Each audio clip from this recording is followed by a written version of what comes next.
ചൂരൽമല ദുരന്ത ബാധിതർക്കായി നിർമ്മിക്കുന്ന ടൗൺഷിപ്പിന്റെ നിർമ്മാണം ജനുവരിയോടെ പൂർത്തിയാക്കാനാണ് ശ്രമിക്കുന്നതെന്ന് റവന്യൂ മന്ത്രി കെ രാജൻ.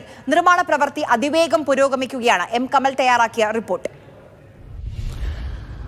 കൽപ്പറ്റ എൽസ്റ്റൺ എസ്റ്റേറ്റിലെ ടൗൺഷിപ്പിൽ 410 വീടുകൾ നിർമ്മിക്കാനാണ് തീരുമാനിച്ചിരിക്കുന്നത്. അതിൽ 350 എണ്ണം ഡിസംബറോടുകൂടി പൂർത്തിയാക്കും എന്നായിരുന്നു പ്രഖ്യാപനം. അതിൽ 219 വീടുകളുടെ നിർമ്മാണം നിലവിൽ നടക്കുന്നു എന്നുള്ളതാണ്. വളരെ ദ്രുതഗതിയിലാണ് നിർമ്മാണ പ്രവൃത്തികൾ എൽസ്റ്റൺ എസ്റ്റേറ്റിൽ പുരോഗമിക്കുന്നത്. മാത്രമല്ല 12 മീറ്ററുള്ള പ്രധാന റോഡിൻ്റെയും അനുബന്ധ റോഡുകളുടെയും ഒക്കെ പ്രവൃത്തിയും ഇതോടനുബന്ധിച്ച് നടക്കുന്നുണ്ട്. കോൺക്രീറ്റ് മിക്സിങ്ങിനുള്ള യൂണിറ്റ് അടക്കം സ്ഥാപിച്ച് 500-ലധികം തൊഴിലാളികളാണ് ഊരാളുങ്കൽ സൊസൈറ്റിയുടെ കീഴിൽ ഈ പ്രവൃത്തി ഏറ്റെടുത്ത നടത്തുന്നത്. ഇവിടുത്തെ നിർമ്മാണ പ്രവർത്തനങ്ങൾ നടത്തുന്നത്.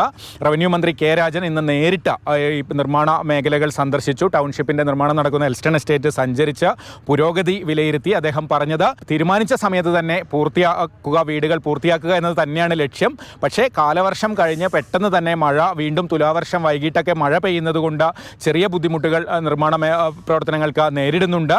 പക്ഷേ അങ്ങനെയാണെങ്കിൽ കൂടി നേരത്തെ പ്രഖ്യാപിച്ചതുപോലെ ജനുവരിയോടുകൂടി തന്നെ വീടുകളുടെ നിർമ്മാണം പൂർത്തിയാക്കാൻ കഴിയും എന്നാണ് മന്ത്രി പറഞ്ഞത്. 2026 ജനുവരി തന്നെ നമുക്ക് പുതിയ വീടുകളിലേക്കുള്ള പ്രവേശനം സാധ്യമാകുന്ന വിധത്തിൽ തന്നെയാണ് ഇതിൻ്റെ നടപടിക്രമങ്ങൾ ഇപ്പോൾ കൊണ്ടുപോകുന്നത്.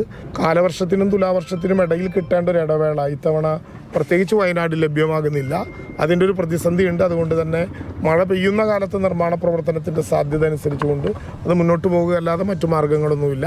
എന്താണെങ്കിലും ദുരന്തബാധിതരെ സംബന്ധിച്ചിടത്തോളം വളരെ ശുഭകരമായ കാര്യമാണ് ഈ ടൗൺഷിപ്പിൽ വളരെ വേഗത്തിൽ പുരോഗമിക്കുന്ന നിർമ്മാണ പ്രവർത്തനങ്ങൾ. പ്രഖ്യാപിച്ച സമയത്ത് തന്നെ വീടുകളുടെ നിർമ്മാണം പൂർത്തിയാക്കുക എന്ന ലക്ഷ്യത്തോടെയാണ് സർക്കാരും അതുപോലെ നിർമ്മാണം ഏറ്റെടുത്ത ULCS മുന്നോട്ട് പോകുന്നത്.